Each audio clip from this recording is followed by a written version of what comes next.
Hey everybody, welcome back. I know most of you have seen my work on 124 scale crawlers and 128 scale mini Z's, but I also do 110 scale stuff. I've got quite a few. I've got 2 crawlers and 2 bouncers. This is the Rift, and today I'm going to talk about the front drag link because it's another very weak link in the Rift product, but there is a fix hopefully, and I'll show that to you today. This is a stock servo saver and it's horrible. One wrong hit on this thing and it is destroyed. So what I'm going to do is, I want my servo protected, and I am going to get a new one of these eventually, but right now I don't care. What I've done is I bought this spring servo saver, and the whole drag link is basically to give way in case the wheel gets hit sideways. It won't transfer all the force straight into the gears here, right? Through this drag link, this arm, and these gears, and it'll tear that up. Even with the stock servo saver, I mean, you'll blow the servo out. It's pretty pathetic. But anyway, I'm gonna try this out. I don't know if it's any good. I think it is, and I'll show you. Right now, it is installed incorrectly because this is not straight up and down. And the reason for that is this is just a little bit longer than it should be in order to have the wheels actually straight. So that's about where the wheels are straight, and that's not okay because that's messed up. But what you'll notice here is, I'll show you the spring. When it gets to full compression, watch what happens to that spring. See how it gives a little bit? You'll notice it right there. And that is a stainless steel spring. We'll look at the manufacturer's webpage on this product. It's about 50 bucks, but I figure if it keeps the servo from blowing out, it's probably worth it. I'd rather buy something once and have it be right for a long time than keep buying parts and destroying them. It's not the way to do stuff. But anyway, this is the part. I'll show you how to, we'll change these link ends to make this appropriate so that it can be straight up and down, because right now it can turn much farther to the right than it can the left. To the left, it just barely starts compressing that spring, but to the right, it gets into it pretty good. So even if you have your dual rate a little bit misset, this will take up the slack and not allow your servo to burn up. Next thing I'll do is just take a quick look at their website.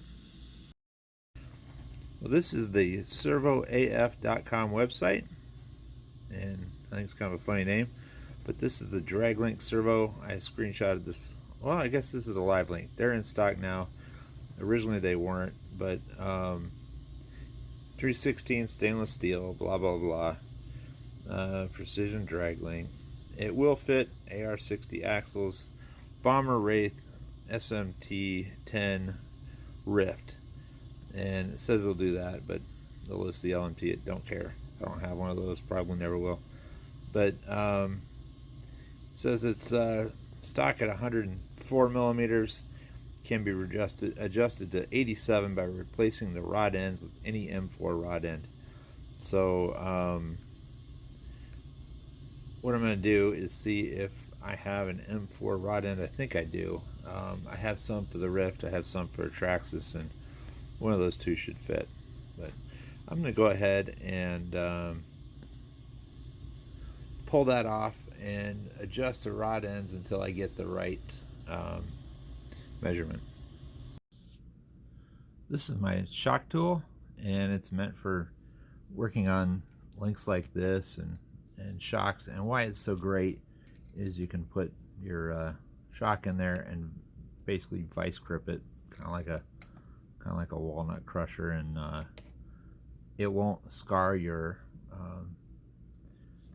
shock piston rod or any of the links for that matter. But you can get a nice grip on things, and I'm just gonna find the right size, grip that, and unscrew this end link,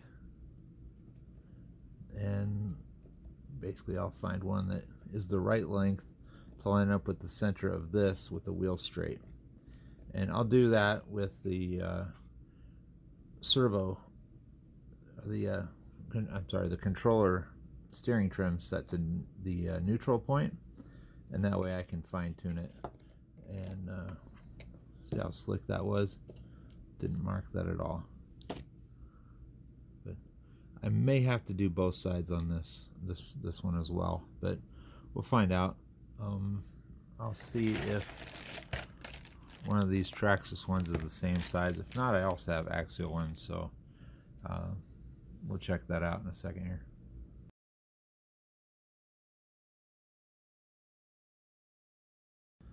Alright, so by going from the one that comes on the Rift, you can use a shorter end. This says 5 and that says, actually this one says 5 and that says 2. I have no idea what that means, but it doesn't matter to me. I don't care. What does matter is that this is a shorter distance, and I'm going to try to close that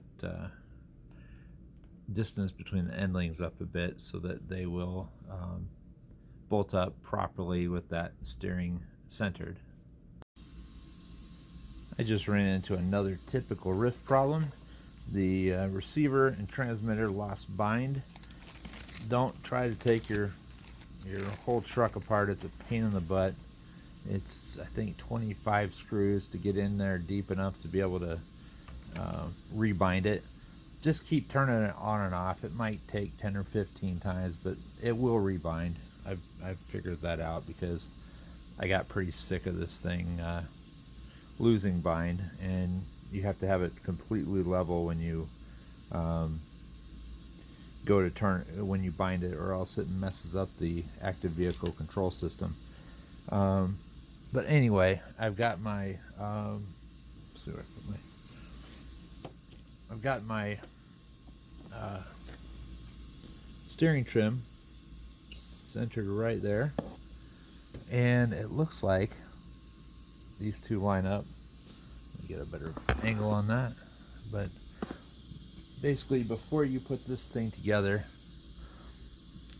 with the wheels basically centered, you're going to want this to line up in a vertical line so that when you put your steering arm on, the servo arm, that it's straight up and down. That way it has equal pull to the right or left. And until I get a new steering servo, I'm just going to use the steering arm. I'm going to use this 23 tooth here, and this should protect my servo a lot better than that stock thing that they gave us did. I still want to have a stock one just because it's an extra layer of protection beyond the spring, but I don't know how anybody could fault having 2 layers of protection for their servos. I'm going to pull this off, stick it on, and then I'll hook it onto this. But the Traxxas end link worked perfectly, so that's a good thing. And the ball in there, I know that sometimes this one might be bigger than this one. I don't know if it is or not. I know the Rift uses slightly larger balls in their ball joints on the suspension, but this will work fine for this application right here. So I'll go ahead and pull this off of the stock link that came on this and hook it up. And that's what it looks like installed with the just one end link taken off with the Traxxas end link put on. Just that little bit of distance is all you need. Just got to replace one end of it, and notice it works pretty smoothly in both directions now. It's not hyperextending the spring, and it's got full motion both directions without compressing that either way. So that should give it quite a bit of protection. I'm also going to go to the hardware store and buy a whole bunch of nylon lock nuts for the end of this, because I was out with my dad probably a month ago now, and lost 2 in the same day, and we ended up cheesing it up with parts we had. But this isn't right. This is absolutely not the way to do it. Here's a little bonus footage for you. I just got back from the hardware store, and I got one of these lock nuts, and the Rift has a thicker shaft than most 10 scale stuff does, so it takes bigger nuts than the other crawlers. This is a bouncer, and it's got so much torque that I think they needed a bigger shaft to handle it. But the size of that is 5 millimeters by 0.80. So if you happen to be out driving around and the wheel falls off and you lost a nut or busted one, that's the size you'll need. I bought some extras so that I won't be dead in the water again.